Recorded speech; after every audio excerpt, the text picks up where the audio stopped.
अस्सलाम वालेकुम दोस्तों, मैं हूं Usman Ali. Welcome to my channel. और आज की वीडियो के अंदर हम बात करेंगे कि अगर आप जो है वो नादरा ऑफिस के अंदर जाते हैं तो वहाँ पर आपको बहुत सा स्टाफ जो है वो देखने को मिलता है। तो आज की वीडियो के अंदर हम डिस्कस करेंगे कि कौन कौन सा स्टाफ मौजूद होता है, उनका डेजिग्नेशन क्या है, उनकी रिक्वायरमेंट्स क्या होती हैं जॉब के लिए, और इसके अलावा इनकी सैलरीज क्या होती हैं और इनके फंक्शंस क्या हैं। तमाम चीज़ें जो है वो इस वीडियो के अंदर हम कवर करेंगे। तो मौजू की तरफ जाने से पहले सब दोस्तों से गुजारिश है कि अगर आपने अभी तक हमारे यूट्यूब चैनल को सब्सक्राइब नहीं किया है तो यहाँ रेड सब्सक्राइब के बटन के ऊपर क्लिक करके सब्सक्राइब कर लीजिएगा और साथ बेल आइकन को भी दबा दीजिएगा ताकि जब भी हमारी कोई लेटेस्ट वीडियो आए तो उसके नोटिफिकेशन आप तक पहुँचते रहें। तो चलिए स्टार्ट कर लेते हैं। देखिए, जब भी आप नादरा ऑफिस के अंदर जाते हैं तो सबसे पहले जो डिफरेंट पोस्ट होती हैं उसमें जो मेन पोस्ट होती हैं उसमें सबसे पहले जो है वो जूनियर एग्जेक्टिव होता है।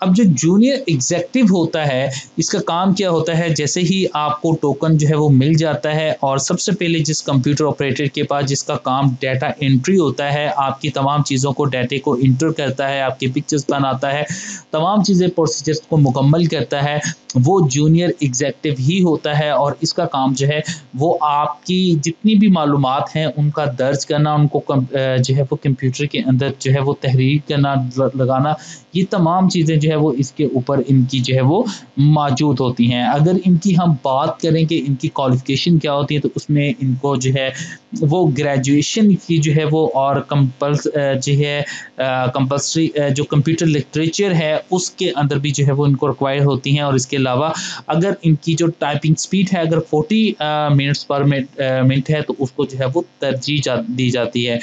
और अगर इसकी हम सैलरीज़ की बात करें तो इनकी जो सैलरी है वो तकरीबन जो है वो अप्रॉक्सीमेटली तमाम अलाउंसेस वगैरह जो है वो इंक्लूड करके 40 टू 50,000 जो है वो होती है। तो सबसे पहले जो आता है वो है जूनियर एग्जेक्टिव। उसके बाद अगर हम बात करें तो उसके बाद आता है सीनियर एग्जेक्टिव। उसके बाद सीनियर एग्जेक्टिव आता है और ये जो है वो जूनियर से अपर बेस के ऊपर था और ये कॉन्ट्रैक्ट बेस के ऊपर ही इसकी जो है वो जॉब होती है। और इसकी जो अगर हम बात करें तो इसके के अंदर भी जो है वो ग्रेजुएशन जो है वो रिक्वायर्ड होती है और कंप्यूटर लिटरेसी की जो है वो ज़रूरत होती है। इसके अलावा इसकी भी टाइपिंग स्पीड अगर बेहतर हो तो इसको जो है वो तरजीह दी जाती है।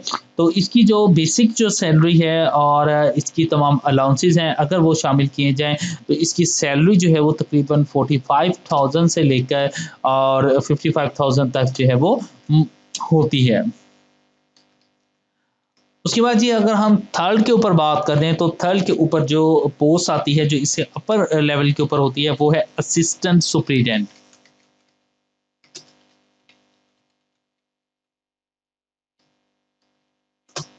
ओके जी, इसके ऊपर होती है जी असिस्टेंट सुपरिटेंडेंट की जॉब। और असिस्टेंट जो सुपरिटेंडेंट है इसकी अगर रिक्वायरमेंट की बात करें तो इसको bachelor of business of administration या एमबीए वगैरह इसका जो है वो किया होना इसका ज़रूरी है। और अगर इसका आईटी में कोई डिप्लोमास वगैरह हैं तो उसको डेफिनेटली जो है वो प्रेफर किया जाता है। और इसकी जो सैलरी की अगर बात करें तो इसकी जो है वो 50 टू जो है वो 60,000 जो है वो सैलरी होती है, जो कि तमाम अलाउंसेस वगैरह जो है वो शामिल करके। इसके बाद जो है अगर हम बात करें तो फोर्थ नंबर के ऊपर जो इसके ऊपर आता है वो है डिप्टी सुपरिटेंडेंट।